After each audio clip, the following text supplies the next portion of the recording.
When you think of ancient Egypt, what first comes to mind? The Sphinx? Mummies? Pharaohs? Perhaps. But for most of us, Egypt is, above all, the Grand Pyramids. Stone giants that have stood in the desert for centuries, defying time, logic, and even our modern science. We see them on postcards and in movies, but do we ever stop to wonder if these structures hold much more than just stories of pharaohs? Today, we dive into a world where history blends with unsolved mysteries, where stones speak of technologies that, by all accounts, should not have existed thousands of years ago. Ancient Egypt is one of the longest-lasting civilizations in human history. It existed for over 3,000 years, surviving rises and falls, leaving behind a massive legacy. We know of the pharaohs, their power, the gods who ruled their world, the complex system of hieroglyphs, and the art of mummification.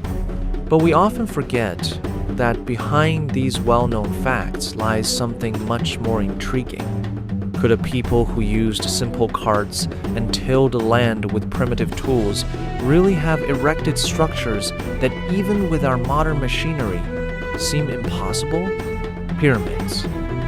There are many, but attention is always drawn to the Great Pyramids of Giza, Khufu, Khafre, and Menkaure. Were they built as tombs for the pharaohs? Official science says yes. But if so, why were most of them found empty? No mummies, no treasures that were supposed to accompany the pharaoh into the afterlife. Furthermore, the temperature inside the Great Pyramid stays constant, about 20 degrees Celsius, regardless of the desert heat outside. How is this possible? Modern engineers call it a thermos effect, but such large-scale and precise thermal regulation is difficult to achieve, even with today's technology. And here we come to the most important question. How were they built? The official version of millions of slaves pulling multi-ton blocks up ramps doesn't seem to hold up. In the Great Pyramid of Khufu alone, there are over 2.5 million stone blocks, each weighing from 2 to 80 tons. As someone who spent 16 years working with granite, I can tell you, moving such massive blocks without modern equipment is pure fantasy, and processing them with such precision that the joints are nearly invisible using only copper chisels and wooden wedges, that isn't just fantasy. It's impossible. But precision is only part of the puzzle. Consider the orientation. The Giza pyramids are aligned to the cardinal points with incredible accuracy. The deviation is only 1/15th of a degree. This is more precise than the famous Greenwich Meridian in London. How could the ancient Egyptians, without compasses, telescopes, or satellite systems, achieve such perfect alignment? Some theories speak of calculations by the stars, but even that requires astronomical knowledge that we believe should have appeared much later. If the pyramids weren't just tombs, then why were they built? Theories abound. One of the most intriguing is that they weren't burials, but ancient power plants. Some researchers claim that the unique design and materials of the pyramids could generate or accumulate energy. Others say they were giant observatories used to track the movement of stars, which was crucial for their calendar and agriculture. What if they were giant resonators, capable of affecting the Earth or even human consciousness? We can only guess. Today, with our lasers, hydraulic cranes, and computer modeling, we still cannot say for sure how to build something like the Great Pyramids with the same precision and scale. Imagine if we decided to recreate the Pyramid of Khufu now. It would require immense resources, time, and technology, and the cost would be astronomical. This suggests that perhaps the ancient Egyptians possessed knowledge and technologies that were lost. Or, even more excitingly, this knowledge came to them from from sources we cannot even imagine. Ancient Egypt continues to guard its secrets, and the more we learn, the more questions arise. The pyramids are not just monuments. They are messages from the past, waiting to be read. Messages about technologies, about knowledge, about a civilization that was much more advanced than we can imagine. Perhaps the answers lie in the stones, in their placement, in their energy. What do you think? How do you believe these incredible structures were built? Share your theories in the comments. And if you are as fascinated by the unsolved mysteries of our history as I am, subscribe to the Voice of Antiquity channel. Don't miss new discoveries and dive into a world where reality is always more amazing than fiction. See you next time. But if the pyramids left you speechless, wait until you see what lies beneath the sands of Saqqara.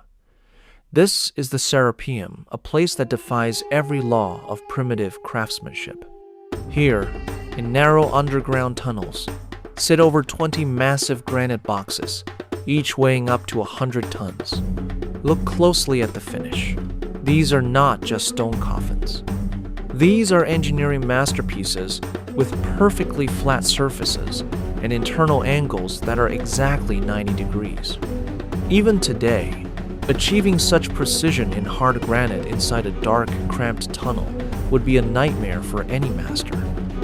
How did they do it? And more importantly, why go to such length if these boxes were found empty? The official story tells us that these were for the burial of sacred bulls. But look at the scale.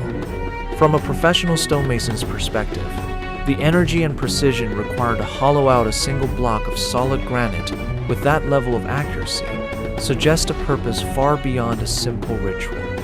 It feels like we are looking at some kind of high-tech equipment whose function we have simply forgotten. Was it vibration, resonance, or perhaps a form of ancient preservation we don't yet understand? Let's travel to the quarries of Aswan. Here lies the Unfinished Obelisk. It's a giant, nearly 1,200 tons of solid rock. If it had been finished, it would have been the largest single piece of stone ever handled by humans. But look at the marks left on the walls of the quarry. They don't look like they were made by stone hammers or copper chisels. They look like scoops, as if a giant machine simply scooped out the granite like it was soft butter. If you've worked with hard stone, you know that granite doesn't behave this way. It chips, it cracks, it resists. Yet here, the rock was shaped with a fluidity that suggests a technology capable of softening the stone itself. And then there are the artifacts. In many museums, you can find ancient Egyptian stone jars and vases made of diorite and schist materials so hard they can scratch steel. Some of these vases have necks so narrow that no human hand could reach inside, yet the interiors are perfectly hollowed out and polished to a mirror shine.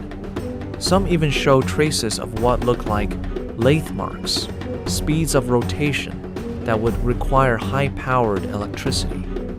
We are told these were made by rubbing sand against the stone for decades. But the mathematical precision and symmetry of these objects suggests something else. A precision lathe that we supposedly didn't invent until thousands of years later. So, where did this knowledge go? Why do we see a decline in technology as time went on?